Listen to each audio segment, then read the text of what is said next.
To graph this rational equation, what we're going to do is first enter it into our graphing calculator, but then also try to understand where the intercepts and asymptotes are located. So for starters, when you go to graph this, you have to be careful that if you're using the TI-84 or 83, that you put parentheses around both the numerator and the denominator like this, just to make sure that you're dividing this entire thing into this. So that being said, I'm just going to make a list of, well, I'd like to know both the vertical and horizontal asymptotes, as well as the x-intercepts and the y-intercept. So if I can know those things, I'll sketch them on my axes and then put the graph in around it. All right, so to start with, okay, the vertical asymptote, we saw as a rule that that's where the denominator is equal to 0. So it should be that at x equals 3, I see a vertical line in my graph. So I'm going to go ahead and just mark that in. 1, 2, 3. I should see some type of vertical line that the graph approaches. And on my screen, I am seeing something like that, so that's good. All right, the horizontal asymptote is going to be the ratio of the numbers in front of the highest power x terms, which is 1 divided by 1. I'm simply just going to write y is equal to 1. And in my graphing calculator, I mean, that seems about right. It seems like y equals 1 is a horizontal line that the graph approaches. But two more things, an x-intercept and a y-intercept. The x-intercept is where the numerator is equal to 0. So that is going to be x is equal to -2. Said another way, if you put -2 into this function, you get 0 back for y. So over here at 1, -2, I have a point on my graph. Now, the y-intercept is going to be the value if you put 0 in place of the x's, which means the numbers at the end of my equation are going to be the y-intercept.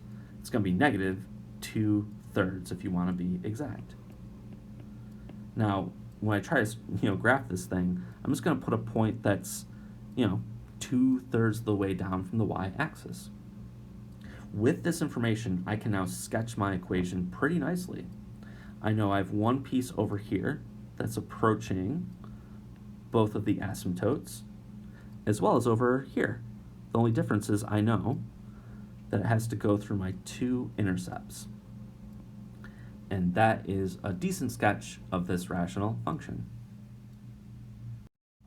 All right, so let's try this again where I want to sketch this rational function. So if I put it into my calculator, again, I just want to be careful that I write it like this, or I enter it like this into my graphing calculator.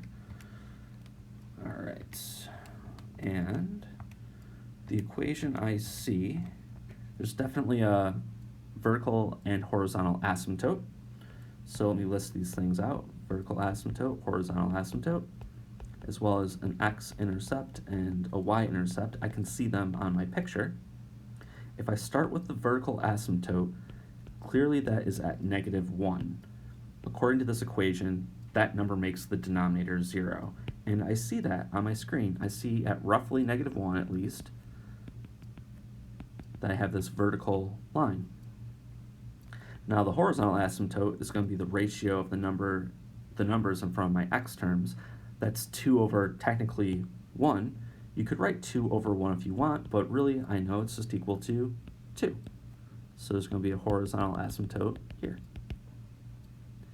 My x-intercept is going to be where the numerator is 0, and I see that +2. It's just easy enough to look and see that if you put 2 in place of x, the numerator is 4 minus 4, which gives you 0. And then the y-intercept is going to be what happens if you put 0 in place of the x's, so you get -4 over 1, or simply -4. If I plot those 2 points,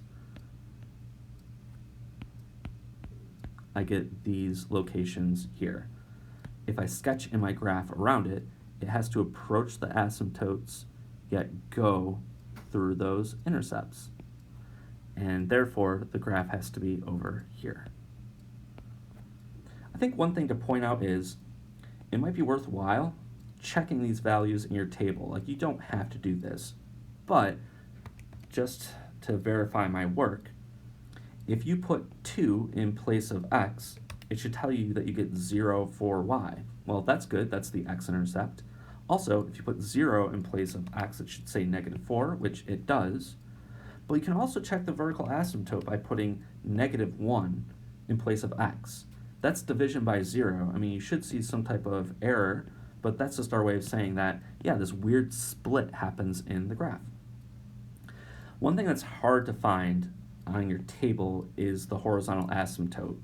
One way to do this is just to put a very large number in place of x. So I like just type in a bunch of 9s and hit enter. And it says 2, but the reason this works is a very large number for x means you're going really far in this direction, and the graph is so close to the horizontal asymptote that it just simply tells you the horizontal asymptote. So here's just a method that you can use in your graphing calculator to check your work. So all these ideas work for more complex rational expressions, but to start with, to put this into your calculator, I would start with this equation and just put, x squared plus x minus 2 divided by x squared plus x minus 30. But also, at the same time, if you want to find the vertical and horizontal asymptotes, as well as your x and y intercepts, you have to know where the numerator and denominator are equal to 0. So it would be worthwhile to factor this equation. So I'm going to go back up to the original equation and factor it. We should be able to break apart the numerator into 2 pieces, and the same thing for the denominator. So we have x and x. It's got to be a positive and a negative. It's got to be positive 2 and negative 1. For the denominator, it's an x and an x. Again, a positive and a negative. So this one should be positive 6 and negative 5. The reason I wanted to do this is, if you're looking for the vertical asymptote, it's any number that makes the denominator 0, but there's going to be 2 answers this time.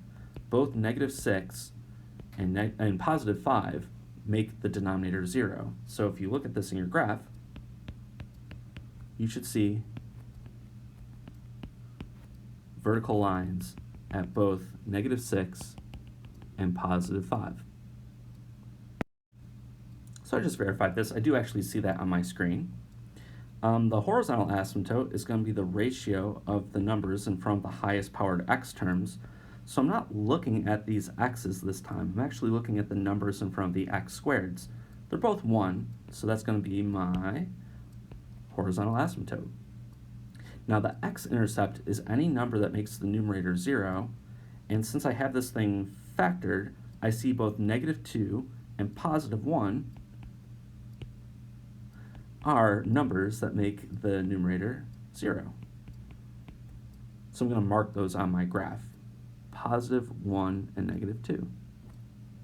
I'll also put in my horizontal asymptote. The last thing would be the y-intercept. That's still just going to be the ratio of the numbers at the end of my equation. It's going to be positive 2 over 30, and if you want an exact number, that is going to be 1 over 15. But in terms of sketching it, that's just a small value. That is something that is very close to 0, so I'm just going to mark it here. I now know what my graph looks like. It has to approach the asymptotes, go through my intercepts like this, and then approach the asymptotes over here. And that is it for this problem. So for question 4, I entered this into my graphing calculator and listed out 4 of the things that we're looking for here. But to start with, I want to factor this equation. So that is, I know we have to have an x and an x.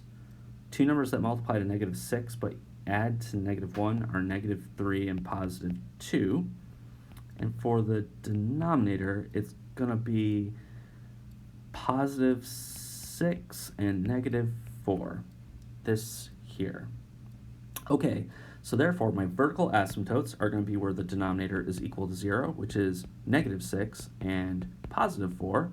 So at 1, 2, 3, 4, 5, negative 6, I should see this vertical line. And at 1, 2, 3, 4, again I see another vertical line. The horizontal asymptote, it's 1, and again, that's coming from the numbers in front of the x squared terms. They're both 1. My x-intercepts are where the numerator is 0, so that would be 3 and also negative 2. So I'll mark that here and here.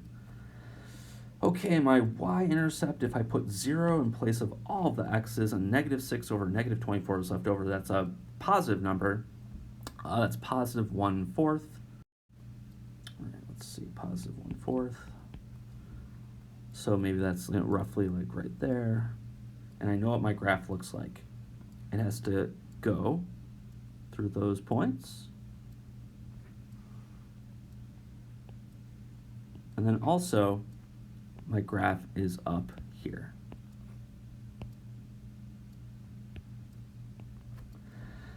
So I think that's a decent enough sketch, but I wanted to throw in this extra idea of, does the graph cross the horizontal asymptote?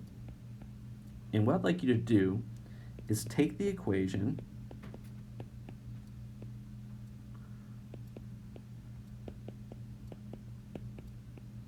and set it equal to the horizontal asymptote of 1. Can you solve this equation for x? It looks like a very difficult equation, but here's my suggestion. You can take this denominator and multiply it over to this side here, changing it to this. X squared minus x minus 6 is equal to x squared plus 2x minus 24. I would like you to solve this equation and then think about, well, what does that mean about the graph that appears up here? So that's for you to think about, and I'll leave it at that.